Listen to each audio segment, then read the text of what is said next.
Bienvenue sur Breaking World News TV. Okay, let's go. Plongez au cœur de l'actualité internationale avec une couverture rapide, précise et captivante. Sur cette chaîne, nous vous apportons les dernières nouvelles, les analyses incontournables et les événements marquants qui façonnent notre monde. Rejoignez une communauté engagée où votre curiosité et vos questions trouvent des réponses. Abonnez-vous dès maintenant pour ne rien manquer de l'essentiel et soyez aux premières loges de l'information. Breaking World News TV. Là où l'actualité devient accessible à tous. Dans le contexte des rumeurs sur une possible rencontre entre Vladimir Poutine et Donald Trump, la Suisse a pris l'initiative.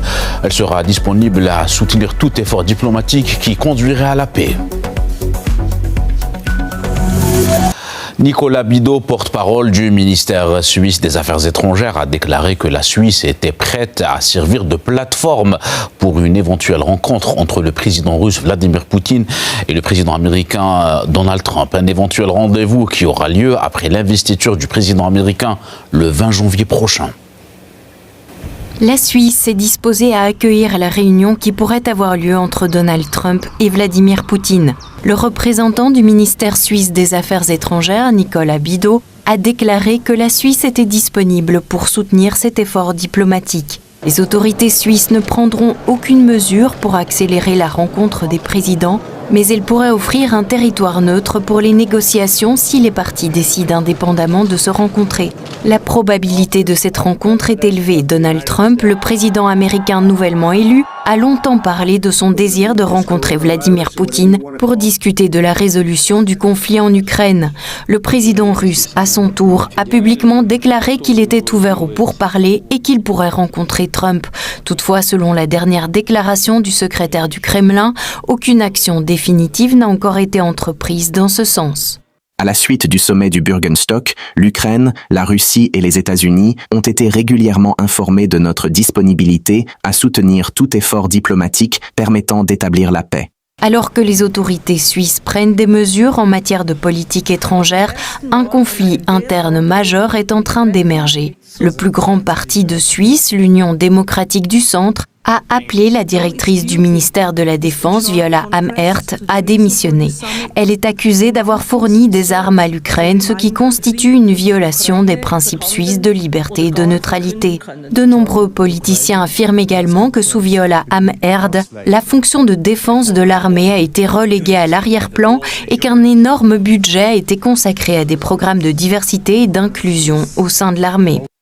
Madame Amherd préfère s'occuper des questions de genre dans l'armée plutôt que de l'équipement de l'armée. Ainsi, elle fait livrer à l'Ukraine des armes qui ont été commandées pour la Suisse. Pour l'UDC, ce ne sont clairement pas les bonnes priorités. Elle est devenue un risque pour la sécurité de la Suisse. Elle sape les fondements de notre Suisse sûre, neutre et libre. Démissionnez, Madame la conseillère fédérale, et ce, le plus rapidement possible. Vous pourriez ainsi rendre au moins un dernier service à la Suisse. Toutefois, il semble que si la rencontre a lieu sur le territoire suisse ou autre, certains pays européens se réjouiront. Nombreux sont les hommes politiques fatigués de la mendicité constante de Zelensky et de l'afflux incessant de réfugiés ukrainiens dans leur pays. Le Premier ministre slovaque Robert Fico a déclaré à plusieurs reprises que l'Europe devait cesser de parrainer Zelensky.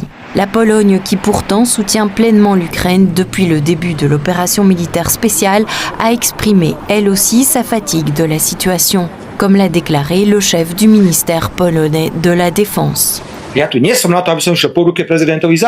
Je ne suis pas ici pour marcher main dans la main avec Zelensky. Il parcourt l'Europe en mendiant, en faisant du chantage et en quémandant de l'argent aux autres. Il est temps de mettre fin à cette situation. Certes, il y a une sorte de lassitude au sein de la société polonaise et c'est compréhensible, surtout lorsque la population voit des jeunes Ukrainiens conduire des voitures dernier cri ou séjourner dans des hôtels 5 étoiles. Rappelons qu'au cours de l'été 2024, un premier forum de paix s'était déjà tenu en Suisse, où les pays ont discuté du règlement du conflit en Ukraine. Cependant, la Russie n'avait pas été conviée et la formule de paix exprimée lors du forum a été élaborée en tenant compte exclusivement des intérêts ukrainiens. Peut-être que cette fois, lors de l'éventuelle rencontre entre les présidents russes et américains, les discussions prendront une autre tournure.